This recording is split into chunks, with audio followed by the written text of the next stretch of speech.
Je ne le savais pas encore, mais ce projet allait changer ma vie. Je parle de ma vie d'architecte, hein, pas ma vie. La rencontre avec mon chat a changé ma vie, oui. Bref, on en parle juste après le générique.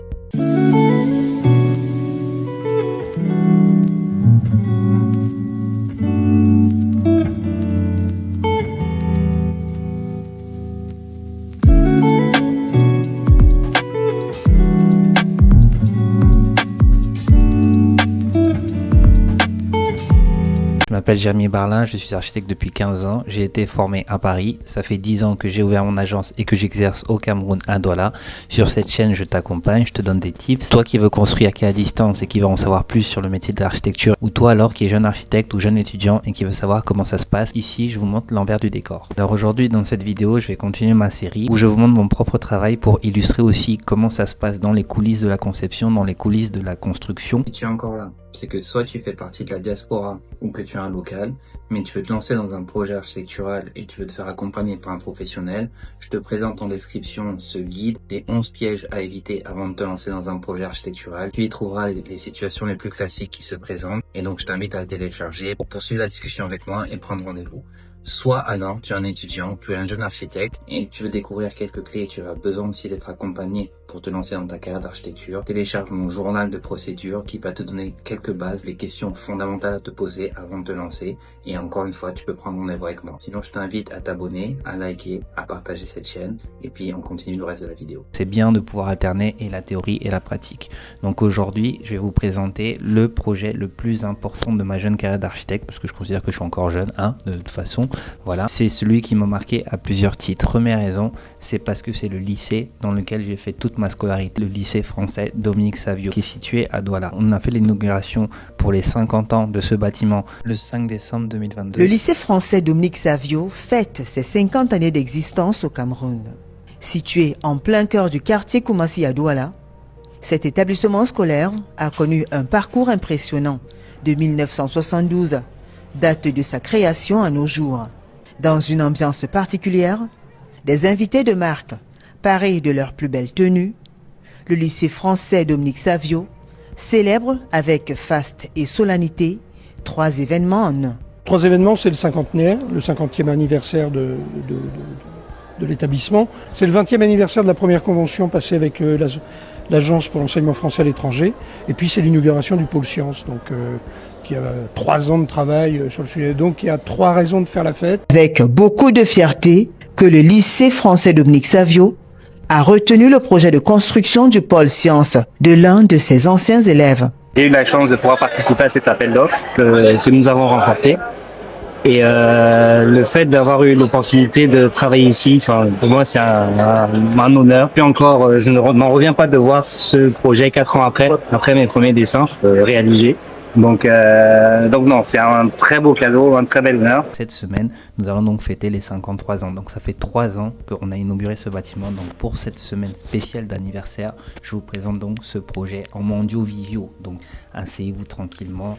Prenez votre tasse de thé, likez, partagez, voilà, mettez-vous à l'aise. C'est bon, je vais y arriver. Ok, on lance. Donc, comme je vous le disais, je vais donc vous présenter le projet donc du pôle sciences du lycée français Dominique Savio. Donc, pour tous les anciens de Savio, vous allez reconnaître votre bâtiment. Donc, voici donc l'entrée de ce lycée. Et vous reconnaîtrez tous donc la cour où vraiment tout tourne autour de ces tables de ping-pong que vous voyez ici au milieu. Donc Savio, pour les gens qui ont été à Savio, c'était quoi? C'était donc ces tables de ping-pong, c'était la buvette, c'était ces espèces de caniveaux sur lesquels on pouvait s'asseoir à la récréation, et c'était aussi le préau sous lequel on jouait au basket à la récréation, donc qui était donc en face de la piscine. Pour tous ceux qui ont pratiqué ce lycée, c'était des repères et c'était à la fois vraiment des lieux de vie dans lesquels chacun trouvait un peu sa place. Et vous allez voir que ces lieux de vie ont une grosse importance pour moi, qui était donc appelé pour cet appel d'offres en 2018 pour participer donc à ce concours d'idées. Et en fait, les gens ne savaient pas que moi, je me présentais en tant qu'architecte, alors que moi j'ai eu mon bac en 2003 et je vous laisse donc faire le calcul sur l'âge que j'ai.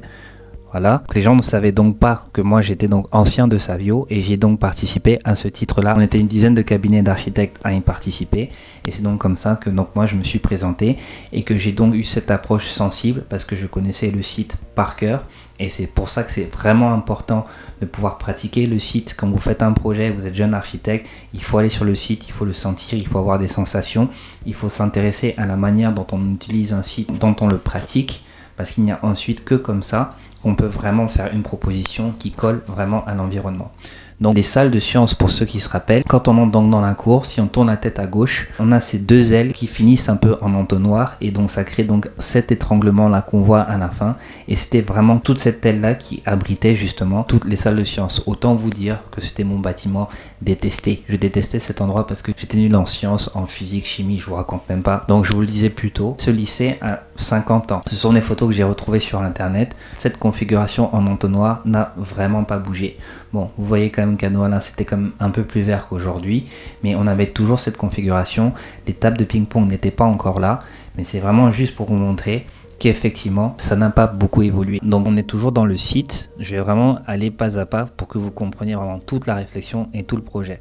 Donc on avait le choix, soit on décidait de conserver ce bâtiment tel qu'il était en rajoutant ensuite ce qui était demandé, des salles de classe de 30 places, il y avait 6 salles de classe à rajouter, plus un bloc technologie, plus un bloc SVT, plus un bloc physique-chimie. Donc ça faisait un gros bâtiment à rajouter. Il fallait donc rajouter un étage au-dessus justement de cette aile existante. Soit alors, il fallait complètement décider de casser ce bâtiment et de refaire donc un nouveau bâtiment toujours en R+1 maximum. Nouveau bâtiment qui avait peut-être plus de caractère, qui était plus atypique pour pouvoir accueillir justement ce nouveau pôle science. Un pôle c'est gros, c'est pas un petit bâtiment. Tout de suite, spontanément, on se dit, on sait quoi, on va casser. On va essayer de redonner un nouveau visage donc, à cet endroit-là. Donc ça c'est moi en 2018. Pas mal, hein. Le gars était svelte, petit pantalon, petite chaussure, petit style d'architecte. Non, bon, je suis pas bougé, hein. Non, j'étais pas mal. Hein. Donc ça c'était moi qui recueillais donc les besoins du lycée. C'était l'intendant du lycée que je vais pas citer mais que je salue, qui m'expliquait tout le fonctionnement, ce qui a été attendu de ce projet. Et effectivement, vous voyez cette petite margelle là, c'est là vraiment à la récréation où on s'asseyait. On s'asseyait soit là, soit sur les tables de ping-pong parce qu'on n'avait pas vraiment d'endroit pour se réunir pendant la récréation et pour s'asseoir autre part qu'à ces endroits-là. Et vous voyez donc que tout au fond du couloir, on se retrouve avec cet endroit-là qui est donc l'accès à l'arrière du bâtiment que vous voyez ici, qui nous servait de piste d'athlétisme et c'est là qu'on faisait nos 100 mètres, vraiment les cours de sport. Mais vous voyez, ça ressemble plus à l'arrière d'un bâtiment qu'à une piste d'athlétisme. Donc c'était vraiment ça la configuration. Vous allez voir que j'ai ici entouré pour vous montrer toutes les remontées capillaires que j'ai déjà évoquées dans plusieurs vidéos. Ça aura son importance aussi sur la suite, mais vous pouvez voir que ici, par exemple, sur ce mur, le mur des voisins, vous voyez que le mur est complètement déjà trempé, attaqué par la moisissure et que au pied des bâtiments, on voit donc l'eau qui remonte. Il y a forcément un problème de fondation ou d'infiltration au niveau du sol. Donc voilà, donc c'est vraiment important de le noter, de savoir ce que vous trouvez aussi dans l'existant. Si vous reconnaissez donc le site, la configuration du site, vous voyez donc cet entonnoir dont je vous ai parlé ici, et voici donc cet étranglement où vraiment le bâtiment qui est concerné, c'est vraiment ici, cette aile-là qu'il fallait donc et sur laquelle il fallait intervenir pour faire donc notre pôle science. Voilà, ici on avait donc le bloc des toilettes, et vous voyez donc ici c'est l'entrée avec les tables de ping-pong, les fameux tables de ping-pong, la buvette qui est ici, le terrain de basket, le préau qui est là, et on a la piscine qui est ici, et voilà. Donc vraiment tout notre projet était concentré dans cet entonnoir. Donc vous voyez ici, on le voit mieux ici. Donc dans cette configuration, c'était effectivement pas évident comme postulat de départ de se dire qu'on va travailler sur vraiment la pointe, le fond du fond de l'école. Vous apercevez la piste d'athlétisme derrière, etc., qui arrive et qui donne même sur la piscine. Voilà. Une fois que je vous présente le site, là, on peut commencer vraiment à rentrer dans l'analyse du site pour essayer après d'y dégager des intentions. C'est toujours important d'avoir des intentions architecturales. C'est pas qu'on arrive et on fait un dessin comme ça parce qu'on trouve ça beau. Les intentions, elles viennent de problèmes qui ont été constatés. J'ai pratiqué ce site pendant des années et effectivement, c'est toujours le même problème à cause de ce que moi j'ai ici appelé des zones de conflit. Un problème même de visibilité par rapport aux professeurs, par rapport aux élèves qui voulaient par exemple se cacher, aller fumer une cigarette. Bon, moi j'ai jamais fumé, donc moi je me sens pas concerné, mais j'imagine que quand tu es un peu bandit, c'est là-bas que tu as envie d'aller si tu veux te dissimuler. Mais c'est pas l'endroit où on allait, où on était conseillé de rester à la récréation parce qu'il n'y avait pas vraiment de visibilité. Donc toute cette zone-là était vraiment pas praticable parce que on ne pouvait rien y faire à part sortir des salles de sciences ou aller aux toilettes toilette parce que le bloc toilette était donc ici. À droite, ce que je vous montre, c'est vraiment mon premier croquis. Alors, je dessine très mal. Sachez que c'est pas grave. Il faut juste avoir des intentions et tu jettes les intentions comme ça et ça sort comme ça sort. Et j'aime beaucoup ce croquis. C'est le croquis originel, si vous voulez, de mes intentions où je me suis dit, il faut que je casse cette idée d'entonnoir et que je change la connotation de cet endroit-là dans ce lycée qui est vraiment le derrière de l'école, le fond de l'école où on n'a pas envie d'aller, où ce sont tous les bandits qui sont là-bas qui vont se cacher là-bas. On a vraiment envie de casser ça. Donc je me suis dit, tout simplement, je me suis dit qu'il fallait vraiment que je casse cette forme-là et que je puisse éclater un peu le bâtiment pour même permettre un accès à cet endroit qui est derrière, donc cette piste d'athlétisme, pour qu'on ne soit pas obligé d'aller au fond pour y avoir accès et que ça puisse aussi faire partie même d'un lieu de vie de l'école ou en tout cas un lieu agréable et que au lieu qu'on soit dans quelque chose qui est fermé, qu'on puisse vraiment créer des poches de vie entre tout ce qui est de l'ordre végétal, entre le bâtiment, etc. Ça, ce sont mes premiers croquis. Je dis toujours à mon équipe, et moi le premier, on ne dessine pas assez. Mais j'aime beaucoup ces croquis parce que ce sont les premiers. L'idée était pour moi de pouvoir déconstruire un peu le bâtiment, avoir un bâtiment qui a des formes, des hauteurs différentes, passage entre eux, des passerelles, parce que je voulais justement déconstruire, c'est déstructurer. C'est assez drôle, c'était un pôle science, donc la science c'est la figure parfaite, c'est la construction, c'est la géométrie, c'est la structure. Et moi, la première chose à laquelle j'ai pensé, c'était déstructurer. Donc pour vous dire que vraiment, la réflexion, le concept, il faut pouvoir écrire un mot, le triturer de tous les côtés, le déconstruire justement, le reconstruire et ensuite développer l'idée à partir de là. Donc pour moi, c'était vraiment ça, c'est de pouvoir intégrer de la nature, déconstruire mes blocs pour changer encore une fois la connotation de cet espace. Pour rapidement vous contextualiser, je vais beaucoup dire je dans cette vidéo parce que j'ai conçu ce projet effectivement. C'était en 2018, l'agence était toute petite, on était à peine 4 je crois dans l'agence, ma mère et moi compris. Nelson qui est aujourd'hui notre chef de projet venait d'arriver. Tout départ, j'étais vraiment tout seul quand je l'ai dessiné. C'était moi dans ma chambre, entre deux parties de Xbox et 2 épisodes de One Piece, qui est réfléchi et qui est vraiment mené le concept de ce projet. J'expliquerai plus tard dans la vidéo à quel point il est important aussi d'ouvrir ses idées à l'équipe et de voir comment chacun peut y mettre sa patte. En continuant la réflexion, je me suis dit, attends, mais on parle d'un pôle. Un pôle, c'est un endroit qui réunit, c'est un endroit central. Et je me suis rendu compte que dans ce lycée, donc que je pratiquais, effectivement, on n'avait aucun endroit où se réunir, où s'asseoir, où rester à la récréation. Et c'est là que je me suis dit, cette opportunité de transformer ce lieu où on n'a pas envie d'aller en un lieu justement de réception. Et je me suis dit, ok, dans le programme, on nous demandait X salles de classe, c'était très clair, etc. Mais on nous a rien demandé d'autre. Et je me suis dit, notre plus-value en tant qu'architecte, c'est de pouvoir proposer aussi quelque chose, une proposition auquel les gens n'avaient pas pensé, proposer un lieu de vie qui va vraiment venir raconter d'autres histoires. Alors oui, ça aura un impact sur le coup, ça c'est clair et net, mais je me suis dit c'est un concours. Si c'est pas maintenant que je produis des idées, que je propose des idées, ce sera jamais. Donc ce dessin que vous voyez ici en bas est le plus important parce que c'est à ce moment-là que je suis allé voir mon père, comme ça, en courant. Et papa, j'ai trouvé l'idée, ça y est. Et si j'encaissais le projet un peu dans le sol, je m'attendais à ce qu'ils me disent un peu n'importe quoi, Jérémy, ça va coûter trop cher. Pourquoi je voulais faire ça? Il fallait pas que le bâtiment en hauteur dépasse R+1. C'était vraiment le programme qui exigeait ça, le cahier des charges qui exigeait ça. Je me suis dit, au lieu d'avoir 2 étages qui sont bloqués, je vais donc avoir les étages qui vont être décollés pour pouvoir dégager au milieu une plateforme d'activité et une plateforme où on pourrait se rassembler et faire donc des événements. Mais si je faisais ça me faisait donc un niveau au rez-de-chaussée, un deuxième niveau R+1 et un troisième niveau R+2. Et c'est là que je me suis dit que ce serait peut-être intéressant de creuser le sol justement pour que le bâtiment qui sera posé à côté des bâtiments alentours ne soit pas gigantesque par rapport aux bâtiments qui sont autour et que finalement on se retrouve toujours avec un bâtiment qui reste haut mais du fait qu'il soit un peu encaissé dans le sol et creusé dans le sol donne un peu cette sensation que finalement on n'est pas si haut que ça. Donc ça c'était vraiment le croquis final qui tient compte d'aucune règle de perspective. J'ai dessiné avec mes pieds, c'est comme ça. Et ce sont des croquis hyper importants parce que c'est vraiment là que je me suis dit ok, je tiens le concept, maintenant je vais faire le plan par rapport à cette idée. Mais je me suis dit, je veux que cet espace ici au milieu soit l'endroit où tout le monde se réunit dans ce lycée parce qu'on n'a pas d'endroit comme ça, que quand on veut faire une cérémonie, on le fait entre les tables de ping-pong et la buvette, on met des bâches, etc. Et je me dis, c'est juste pas possible. Il faut maintenant que ce pôle science attire les gens à la science. Pour ceux qui reconnaissent ici le module OR de Le Corbusier, qui est vraiment une réflexion sur le mobilier, sur le dimensionnement par rapport aux fonctions, comment ça se passe quand tu t'assois, quand tu es debout, quand tu travailles, quand tu lèves le bras, etc.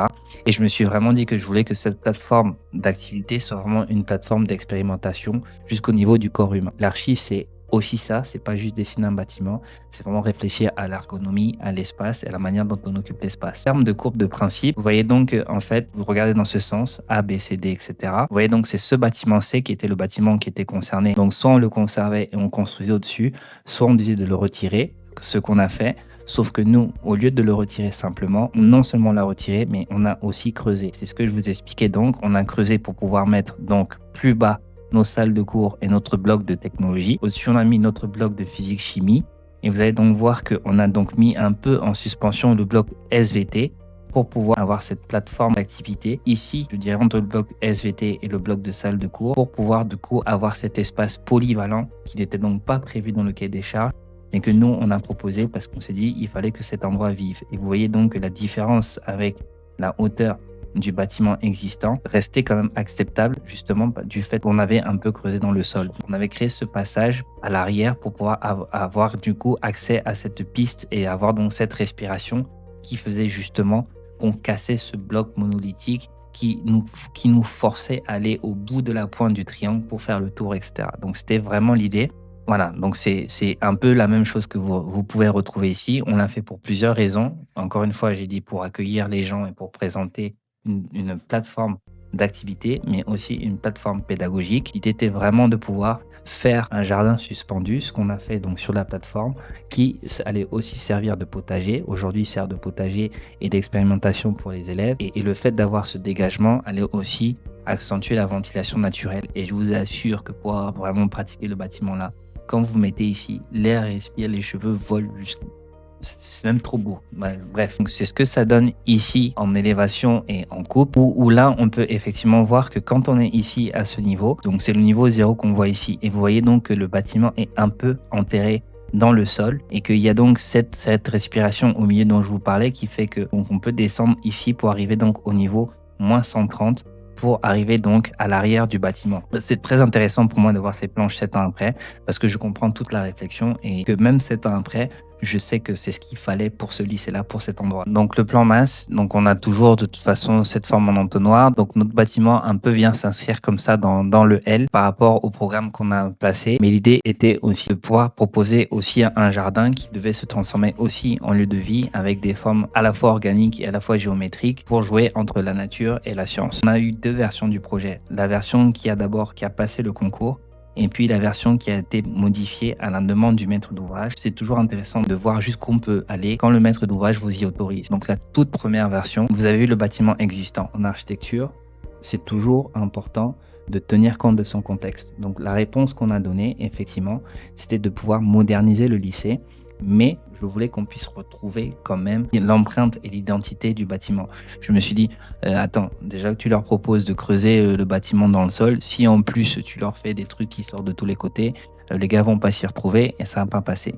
Donc je me suis dit, voilà, on va quand même rester dans une certaine sobriété parce que je considérais que le geste architectural était déjà suffisamment fort d'avoir, comme vous le voyez, décidé d'enterrer un peu le bâtiment ici et d'avoir donc créé cette plateforme d'activité et ce jardin atypique avec des formes géométriques et un peu organiques. Comme vous voyez, il y avait donc le bâtiment existant et vous voyez donc que en termes de différence de hauteur, c'est comme si on avait rajouté un étage alors que finalement on avait 3 niveaux. Donc le niveau ici moins 130, le niveau de la plateforme d'activité et donc le deuxième niveau qui finalement n'est pas si haut qu'il n'y paraît. Donc du coup, quand on est dans le jardin, on descend comme ça pour avoir donc accès aux salles de cours qui sont en bas. Donc c'est donc ça ici. Et on avait donc toute une allée qui desservait les classes du bas et toute une allée qui desservait les classes du bas. Et vous pouvez donc ici observer donc la plateforme qui communique visuellement, qui est au même niveau que le niveau 0 et qui communique donc avec l'espace jardin et qui dégage aussi l'espace arrière qui donne justement cette respiration qu'on n'avait pas initialement sur le projet. Forcément, on a toujours cette forme en entonnoir à la fin. Pour ça, donc, on a décidé d'ouvrir pour que cet entonnoir soit vécu de la façon, je dirais, la plus douce possible et la moins étranglée possible, si je puis dire. Pouvoir aussi avoir ce jeu de passerelles, d'escaliers et de jouer avec des espaces qu'on traverse, etc., comme initialement prévu dans les schémas que je vous ai montrés au début. Ça, c'est effectivement quand on est à l'arrière, le personnage est au sommet du talus, mais vous allez voir sur les autres images comment justement le talus vient de se terminer à moins 130 comme de l'autre côté, où on a vraiment deux pentes qui arrivent à la base du bâtiment, que le bâtiment soit cerné par deux allées vraiment fleuries qui allaient apporter justement visuellement quelque chose en termes d'agrément, même au-delà de la ventilation, simplement de la ventilation naturelle. Et donc vous voyez ici en dessous, toutes ces de mauvaise qualité, je suis désolé, mais Nelson qui est donc arrivé, donc qui est aujourd'hui notre chef, ça fait 8 ans que Nelson est avec nous. Nelson a fait un croquis. Mais on a perdu ça. Quand on a présenté cette première version, c'est donc comme ça qu'on a pu gagner le concours. Et donc ensuite, on a été invité à le présenter aux profs donc du lycée. Et en discutant avec l'équipe technique, avec les professeurs, tous finissent par conclure que le bâtiment était bien, mais qu'il manquait peut-être quelque chose, un peu de folie, et que peut-être on aurait pu aller plus loin, notamment au niveau de la toiture. Pourquoi pas faire une toiture décrochée pour créer de la ventilation naturelle et donc de l'isolation? Pourquoi ne pas faire le bâtiment en briques? Pourquoi ne pas vraiment faire un bâtiment à haute performance énergétique? Vous savez, quand vous dites ça aux architectes, quand vous nous dites ça, nous on se dit, ah bon, on est alors allé. Et effectivement, Nelson a donc fait ce croquis où il fallait un peu, je dirais, un peu encore plus déstructurer et déconstruire déstructurer cette toiture et rendre le bâtiment un peu plus justement dynamique. Et quand il a fait donc, il a proposé ces grandes arches, cette toiture portée par ces grandes arches. Et là, on retrouvait le concept dont je vous ai parlé au début, où je voulais vraiment moi faire un jardin organique qui jouait entre l'organique et des formes géométriques. Et là, je retrouvais donc des grandes arches, des grands poteaux qui pouvaient évoquer les arbres, portaient cet épais feuillage qui, en fait, ici est la toiture. On a vu ce dessin et que je dis, bon, c'est ça que moi je veux. Mon intervention dans le projet Pôle Sciences Onyx Savio s'est fait sur deux niveaux. Premier niveau, au niveau de la conception. Vu que nous avons présenté une première version du projet, le maître d'ouvrage a sollicité que nous allions un peu plus loin dans la conception, notamment ce qui concerne la toiture du bâtiment.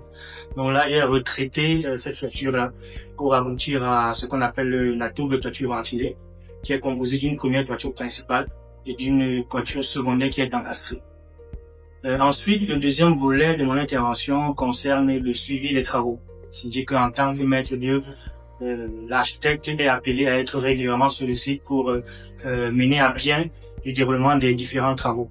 Donc moi, en tant que représentant de l'architecte, donc je menais donc tout ce qui est suivi des travaux, notamment les réunions de chantier, les visites de site et les différentes réceptions provisoires qui concernent chaque lot.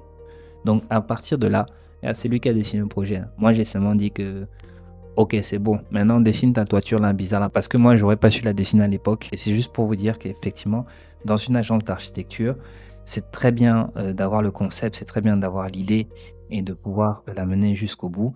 Mais c'est aussi un travail d'équipe et chacun peut contribuer, chacun peut amener sa patte. Et vraiment, cette toiture, on la doit tous à Nelson, qui ensuite a été le chef de projet, qui a suivi le projet pendant toute la durée des travaux. C'était un chantier très compliqué, mais on y est arrivé. Vous allez voir ensuite par la suite. Donc voilà, donc on a décidé effectivement d'apporter de la couleur, d'apporter du dynamisme, de changer cette forme de toiture. On n'a pas pu construire les murs en briques parce que c'était compliqué, c'était trop cher et c'était compliqué en termes de fourniture de briques et en termes de capacité de production locale en tout cas. Donc du coup, on a fait 2 murs de parpaing de 10 séparés par un vide d'air justement encore pour l'isolation et pour la ventilation naturelle.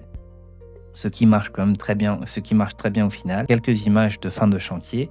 Et quand donc je continue, voilà donc ce que ça donne en réalité. Donc on a réussi à construire le bâtiment en réalité tel que je l'avais conçu, avec ce bâtiment qui est un peu encaissé dans le sol, avec cette pente qui permettait d'accéder plus bas aux salles de classe.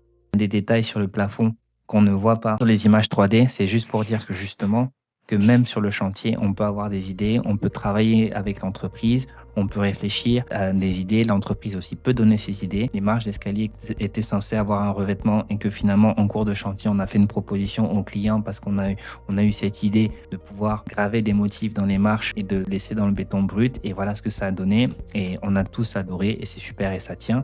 Vous voyez que graphiquement, on a toujours, on retrouve les idées de ce bâtiment déconstruit qui était sur mes premiers croquis de passerelle, de pouvoir passer d'un bloc à l'autre et de rester très graphique, très géométrique, mais à la fois d'évoquer aussi la nature. Donc c'était vraiment ce dialogue entre les formes, entre les courbes et les formes plutôt les arêtes et les formes géométriques. Bon, là, je me prenais en photo parce que je pensais que les magazines allaient m'appeler. Tenez prêt, quoi. Je pensais que les magazines allaient m'appeler pour dire que bon, est-ce que tu peux faire un shooting photo devant ton bâtiment? Mais on m'a toujours pas appelé. Donc vous pouvez quand même m'appeler si vous voulez, hein, parce que je pose quand même bien. J'avais un peu une coiffure bizarre. Donc pourquoi ce projet a changé ma vie d'architecte et ma carrière d'architecte? Tout simplement parce que c'est le projet le plus personnel, le plus intime que j'ai eu à faire. J'étais tout seul quand je l'ai conçu au départ. J'étais dans ma chambre. Ça a été long. Ça a été des charrettes comme quand j'étais étudiant. J'ai douté, mais je me suis dit, tu sais quoi, Jérémy, c'est un concours d'idées, 10 à participer. Si tu te fais pas plaisir à ce moment-là, tu n'y arriveras pas. Et le fait d'avoir pu oser faire ce geste architectural, on est au Cameroun, il pleut beaucoup. Je vous ai montré au début les remontées capillaires qu'il y avait sur le bâtiment. C'était un risque que je prenais parce que je sais très bien qu'on est au Cameroun, qu'il pleut beaucoup. Donc la pente a été vraiment très bien étudiée pour éviter les inondations. Maintenant, on est aussi dans un contexte où si les eaux du voisin ne sont pas canalisées et que tu récupères les eaux du voisin, ben, ça peut causer des problèmes dans ton projet à toi. Et c'est effectivement ce qui se passe aujourd'hui. Malgré tout, le bâtiment a souffert d'un problème de remontée capillaire parce qu'on a un problème de canalisation structurelle dans notre pays. Et effectivement, ça nous a causé beaucoup de problèmes. Mais pour autant, c'est un projet où il y a eu plusieurs interlocuteurs, 2 mandats de proviseurs, donc des interlocuteurs qui changent, des visions qui changent, des équipes qui changent. Ça a été très compliqué parfois. Le projet a commencé en 2018, on l'a inauguré en 2022. Il y a eu des interruptions du projet même. Pour vous dire qu'un projet n'est jamais linéaire, c'est toujours compliqué. Et à la fin de l'histoire, c'est une question d'endurance. Donc tout ne peut pas être parfait. Mais si vous êtes bien accompagné et que le projet est bien gouverné, et je salue Patrice pour ça, il se reconnaîtra. C'est vraiment l'assistant à la maîtrise d'ouvrage, il se reconnaîtra. Et c'est pour ça que je vous dis que dans des projets, un projet bien réalisé, c'est un projet qui est bien gouverné. À partir du moment où Patrice est rentré dans le projet, il a fait le lien entre le maître d'ouvrage et la maîtrise d'œuvre et le projet s'est super bien passé à la fin. Ce projet est donc hyper important pour moi et pour notre agence parce qu'elle nous a permis de nous inscrire dans le paysage de l'architecture camerounaise. Elle nous a permis de nous faire connaître. Elle m'a permis à moi de m'exprimer et de me prouver que c'était possible, de pouvoir s'exprimer, de pouvoir avoir du culot. Ça ne marche pas forcément à tous les coups, mais une fois que vous vous rendez compte que l'architecture, c'est d'abord pouvoir analyser son environnement, pouvoir vraiment repérer les besoins des usagers, pouvoir savoir et identifier à quel problème vous allez répondre. Une fois que vous allez donner ces réponses, vous pouvez vous permettre de proposer quelque chose qui n'était même pas prévu et qui n'était même pas imaginé par votre interlocuteur. Et effectivement, si vous réussissez à être suffisamment bon, je ne dis pas qu'on y arrive tout le temps, mais si vous réussissez à être suffisamment bon, malin, pertinent, persuasif, etc., vous pourrez faire accepter des choses à votre client, peut-être même qu'il n'avait pas prévu, mais qui vont être une vraie plus-value par rapport à son projet. Et peut-être même que sur cette chaîne, je développerai la suite de ce qu'on a proposé parce que ça allait plus loin. Et aujourd'hui, dans le fonctionnement du lycée, il y a vraiment quelque chose qui a changé parce que quand il y a des moments de réception, ça se place sur cette plateforme d'activité, chose qu'on n'avait pas avant, où on est abrité. Il fait bon parce que le vent circule et qu'on peut faire des buffets, on peut faire des remises de diplômes. Quand on a fait l'inauguration, on était assis et je peux vous dire qu'en tant qu'architecte, de voir les gens s'approprier votre lieu et de voir même que ça finit par vous dépasser, c'est la plus belle récompense qu'on puisse avoir en tant que concepteur et en tant que constructeur, donc tout simplement. Donc merci d'avoir suivi cette vidéo. J'espère que la découverte de ce projet vous a passionné autant que moi, ça m'a passionné de le faire et de le concevoir. Donc je continuerai de temps en temps à faire des séries où je présenterai mes projets pour aussi rentrer dans le concret et pour vous montrer qu'effectivement, l'architecture, c'est bien de parler, c'est bien aussi d'être dans une certaine théorie, Mais à la fin de l'histoire, ce qui compte, c'est le concret, c'est de construire et de savoir comment ça se passe. N'hésitez pas à me dire en commentaire si vous préférez la version 1 ou la version 2 de ce projet, si vous connaissez ce bâtiment, si vous êtes surpris de l'évolution de la réflexion et de ce que ça donne à la fin, si vous trouvez que le bâtiment est moche et que c'est complètement nul. Sur Archibarlou, on parle d'architecture. Bon anniversaire à mon pôle science. Voilà, c'est le 5 décembre. 3 ans déjà, le temps passe, mais en tout cas, on est juste au début. Sur Archibarlou, on parle d'architecture en toute décontraction, mais sérieusement, on fait ce qu'on a à faire. Ciao, à la semaine prochaine. Likez, partagez. Les revues d'architecture, appelez-moi. Comme ça, je vais aussi poser comme ça en mode beau gosse là. Et voilà, même si je n'ai plus les bonnes coiffures. Bon, bref. Ciao.